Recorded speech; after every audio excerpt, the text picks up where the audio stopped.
Hi, welcome to Pink Lion Podcast. I'm Cindy Smuck, your host, and today I want to talk about a few different things. We'll start with the trip from Las Vegas to Omaha with my mother-in-law, where I felt Dad the entire trip.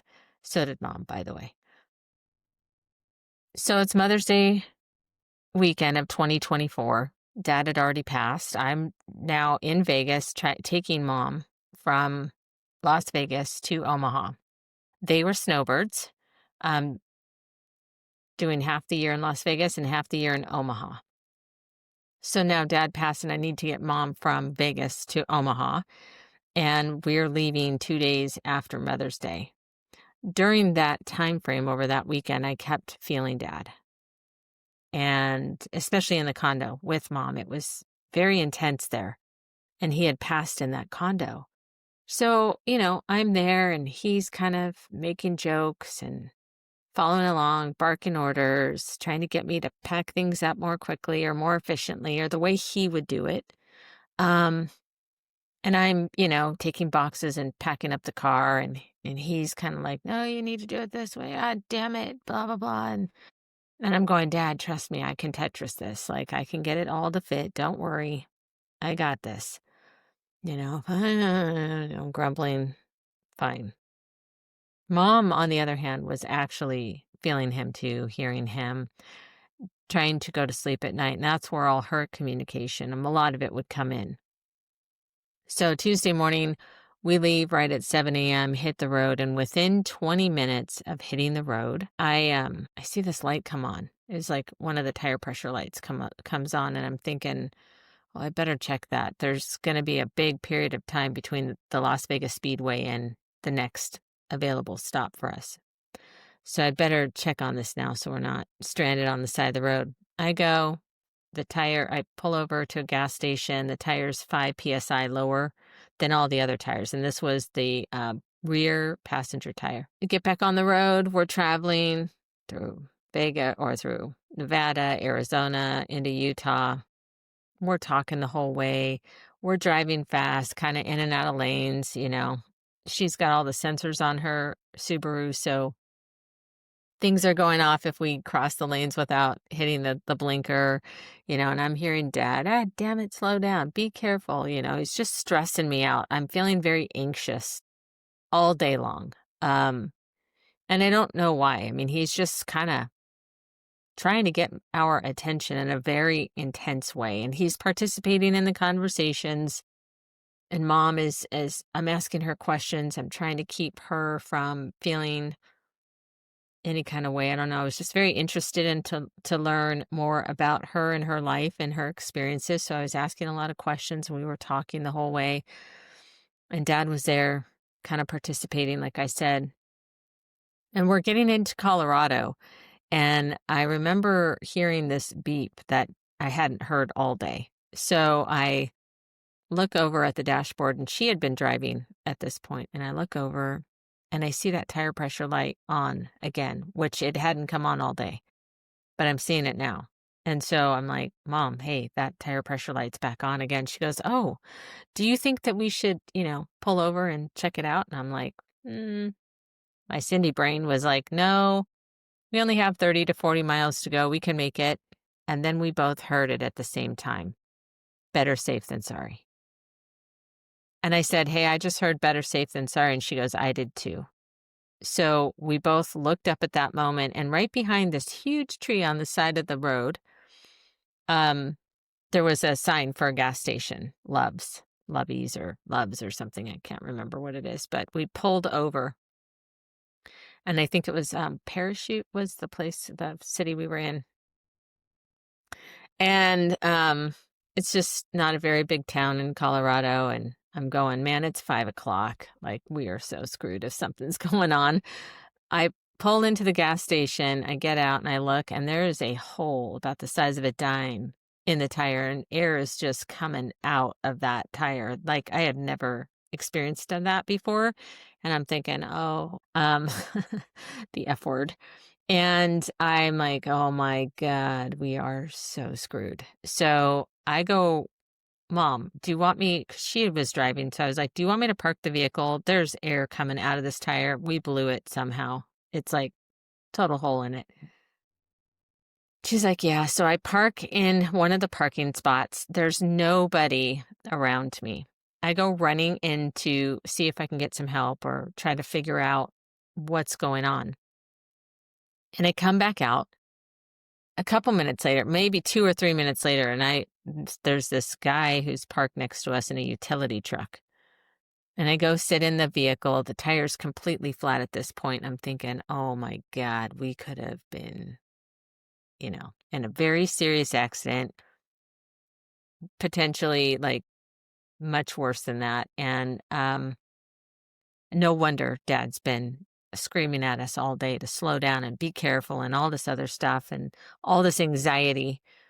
And I'm going, holy moly, like how that all worked was just kind of like really incredible. But basically, we're still in emergency mode because we still had to get to our hotel. We're in the middle of nowhere, basically. And so I'm just like, how do I do this? I've never changed a spare tire before. I'm totally screwed. But we do have YouTube and desire. So you combine the two, you're going to get it done. But I was trying to call for help to try and get an actual tire because I'm like, I can't get to Nebraska on a donut. There's no way. So as I'm trying to call people, there's a kind of a guy hovering around the driver's side door. Mom had gone in to go to the bathroom, and I actually open up the door and I'm like, hey, can I help you? And he's like, actually, I noticed that you ladies have a flat tire. I've got a truck here full of tools. Did you need some help changing your spare? I'm like, wow, really? The right person at the right time parked right next to us. Like, what are the odds of that happening? So I'm sitting there in awe and I'm thinking, yeah, I could really use some help. That'd be really kind of you. Thank you so much. And I start piling everything out of the car so we can get to the spare. The guy gets going to work. Mom comes back and she's like, wow, what's going on? I'm like, this guy had a truck full of tools. He's going to help us change a spare. She's like, oh, wow. Do you think we should give him some money? That's what Dad would do. And I go, yeah, we should. And she pulls money out and she's like, do you think $70 is enough? And I'm thinking, and all of a sudden I hear 80. So I go, well, Dad thinks 80. So I'm going to go in and get some money out of the ATM. Will you stay with the guy? And she's like, yeah, that's fine. So I went in, got the money, came back out. He's finishing up and we thank him and go to pay him the $80 for helping us. And he's like, oh, no, no, no, you don't need to help. You don't need to pay, me. I was just happy to help. And we're like, no, no, no, we really insist. You really helped us out and we really appreciate it. It would have cost us a lot more money had somebody had to come out here for an emergency in the evening. And he's like, yeah, I really appreciate it. And I go to give him the 80 and he takes 40 back and he hands it back to me.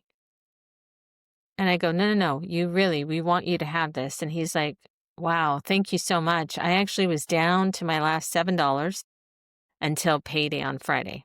This was Tuesday. And I thought to myself, wow, this guy needed us just as much as we needed him. No wonder why Dad wanted to give him just that little bit extra. And so we got in the car, laughed all the way to the hotel. We could not believe it. This angel out of nowhere just kind of appeared to help us in crisis. And these things we thought, oh, they're coincidences. Mom with more spiritual experience than me. I had none. She's telling me like, oh no, this is not a coincidence. This is Dad. And he is helping us along this trip, along this route. I'm like, okay, this is crazy. So I get to Omaha. Well, there's a few other things. All four of her tires wound up being bad, by the way, when we got to the tire station the next morning. Her and Dad were supposed to replace them when they got to Vegas a year and a half before. So they were all cracked and weather beaten, and they were supposed to replace them then, but they didn't because Dad got sick. And so they'd forgotten. Obviously it's not top of mind. So we replaced all four tires and then things got quiet. until Mom did 93 once we crossed the Nebraska state line from Colorado to Nebraska. She started doing 93. She was like so happy to be home. And Dad was like, slow down. Ah, damn it. Slow down. And we laughed about that. We finally got back to Omaha. And I'm still like wrestling with what was happening to me. I felt good about it, but I wasn't totally sure. I still needed all this validation because my rational brain was still wrestling with, is this real? Is this not? Is this made up? Am I, what's happening? I didn't really understand. And so I went to go see a medium on the suggestion of my sister-in-law. And she and my brother-in-law, and they felt that, hey, go see her and see what happens. And I did. That whole situation was interesting how that all kind of happened and fell together too in the time frame that I was there, because she's normally really busy and she wound up having a cancellation and squeezed me in. So when I got there, she's going through the process. And within the first 10 minutes, she said to me, "Did your mother-in-law go on a really long trip? I'm talking a really long road trip. I feel like I'm driving for a while." And I was like, wow, we had just gotten in from Las Vegas the day before. And so I told her, and she's like, wow. She's like, yeah, because I feel like she was on this long trip, and I want to say there was a man with you guys too. And that's when Dad started to come in.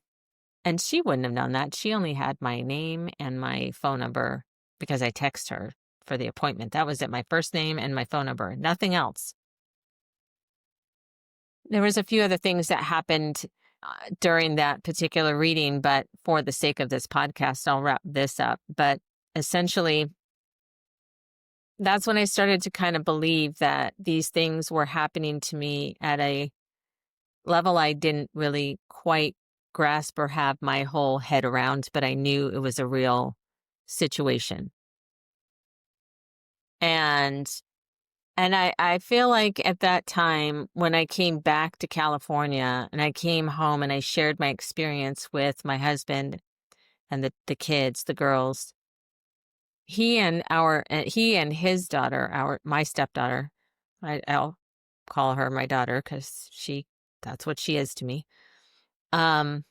They were more skeptical. Well, the other two children were not at all. They were totally bought in and completely in agreement with me that I was having this experience, that these things were real. They were believers, more off the bat.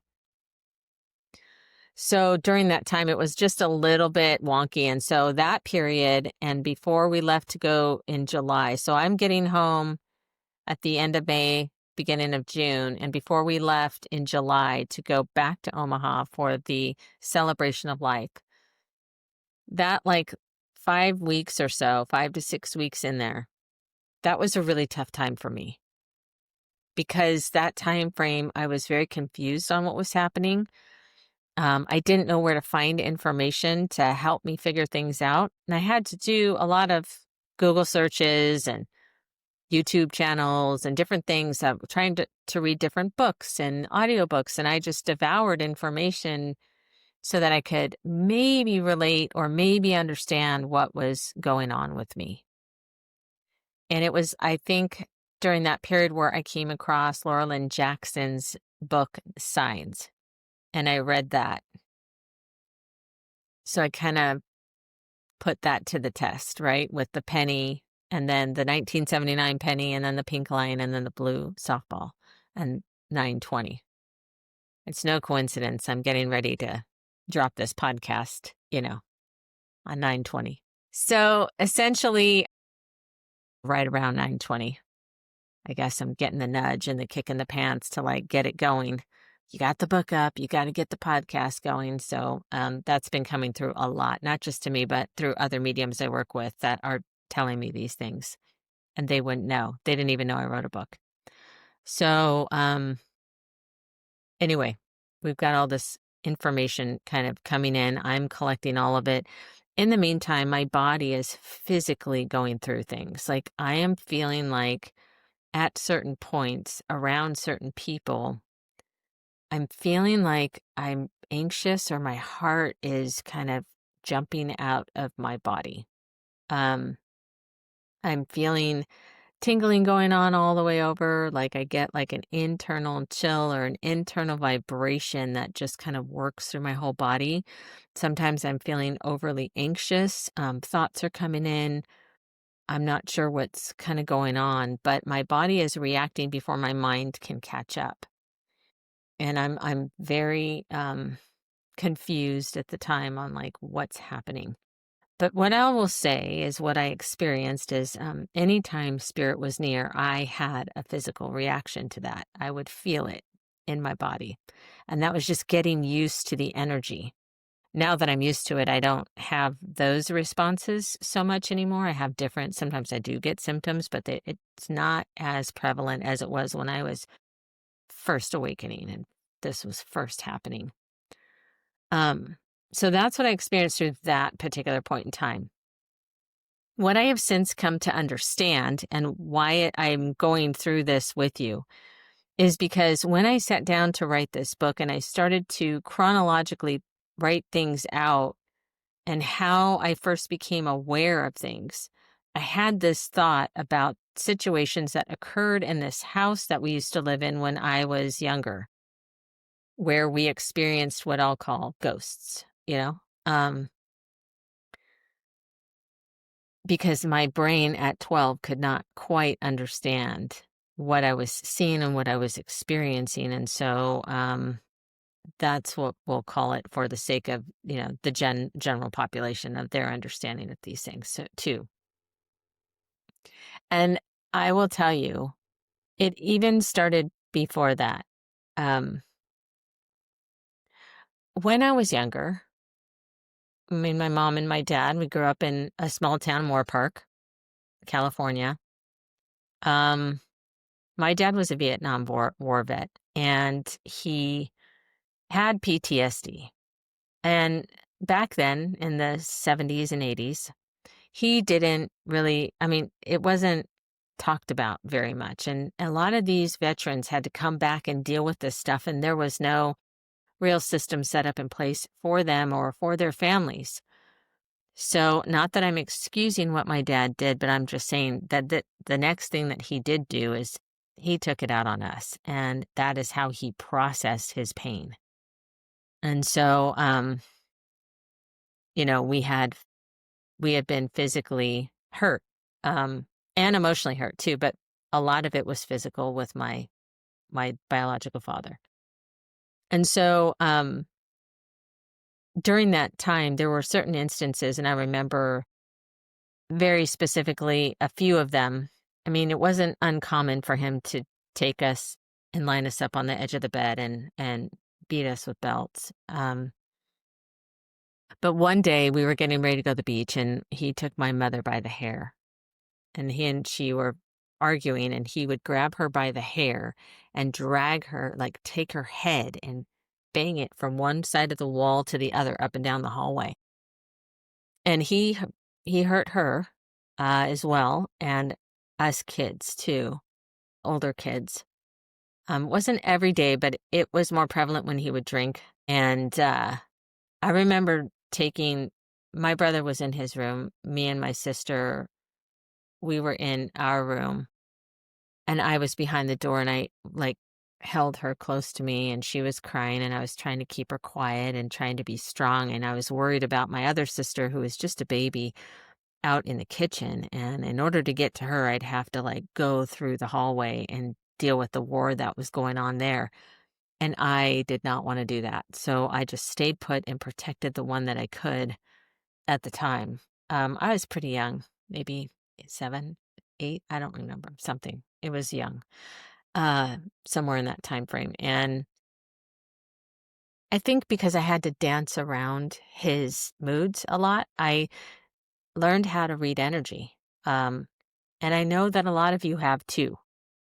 A lot of you have had these type of traumatic experiences, and you learn to read the room when you walk into it. In fact, the whole saying, like, read the room, is based on your own intuition and your own ability to read energy, especially, you can tell when something is off.